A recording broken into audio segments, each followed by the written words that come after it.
Welcome to Magic Podcast, your personal podcast. Today, we're diving into the crucial world of chemical container identification. It's a topic that might seem dry, but believe me, it's absolutely vital for safety and compliance. Absolutely. I've heard snippets about this, but I'm not fully clear on the why. Why is identifying chemical containers so critically important? Precisely. The core reason is risk mitigation. Proper identification of chemical containers is essential for minimizing the risk of exposure to hazardous substances and preventing accidents. Think about it. A misidentified container could lead to a serious incident, even a fatality. That's a chilling thought. So, what's the first step in mastering this process? It seems like training would be paramount. You're spot on.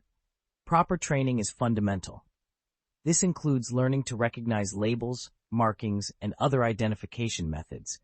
The training should also cover different container materials and their associated hazards. Understanding the material is as important as the chemical itself. We need to know what we're dealing with. Makes perfect sense. So what are some of the key methods of identification we should be focusing on? Great question. We primarily use labeling and markings. Labeling, under the Hazard Communication Standard, is mandated, ensuring those working with the chemical are informed. This includes using the Globally Harmonized System of Classification and Labeling of Chemicals, GHS, which utilizes standardized pictograms, hazard statements, and precautionary statements. Think of those easily recognizable symbols. They are incredibly important. So those iconic GHS pictograms, everyone should be familiar with those, right? And what about safety data sheets, the SDSs? Are they part of this labeling process? Absolutely. Safety data sheets, SDSs, are indispensable. They provide comprehensive information about the chemical's hazards and safe handling, storage, and disposal instructions. They are like the instruction manuals for chemicals. You need to read them thoroughly. I see. So the labeling is crucial, but are there other visual clues we should be looking for? You mentioned markings earlier. Yes, container markings are vital. They reveal the type of material used to construct the container: glass, plastic, metal, etc. This is crucial for compatibility. Imagine putting a corrosive chemical in a container that it will react with. Disaster. That's terrifying. And what about the size of the container? Does that matter? Yes, container capacity markings are also important. They tell you the volume, helping determine the quantity of the chemical and ensuring compliance with regulations and safety standards. So it sounds like there's a lot of information to process, particularly when dealing with temporary containers.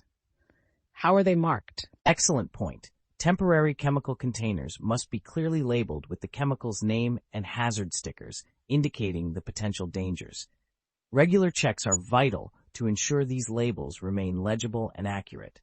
Negligence here is a recipe for disaster. I completely agree. Now let's discuss the consequences of improper identification. What are the risks? The risks of improper identification are severe. It can lead to hazardous exposure, accidents, and non-compliance with safety regulations, jeopardizing workers and the environment. Fines and penalties are also likely. That's a hefty price to pay, both literally and figuratively. So what are the benefits of compliance? Compliance with chemical container identification regulations ensures safety, reduces accident risks, prevents hazardous exposure, and avoids fines and penalties. It's a win-win situation, safeguarding people and the environment while avoiding legal trouble. So to summarize, proper chemical container identification is not just a suggestion, it's a critical component of workplace safety and environmental protection. The training, the labeling, the markings, all are essential puzzle pieces in a larger safety picture. Exactly. We've explored the importance of proper identification, the training required, the different identification methods, the correct marking of temporary containers, the dangers of improper identification, and the advantages of compliance. Remember, careful identification of chemical containers is not just about following rules. It's about safeguarding lives and our environment. It's about responsibility and proactive safety measures. Well said. Thank you for clarifying this incredibly important topic. It's a must-know for anyone dealing with chemicals. My pleasure. And to our listeners, thank you for joining us on Magic Podcast. Until next time, stay safe and stay informed. Thanks for listening.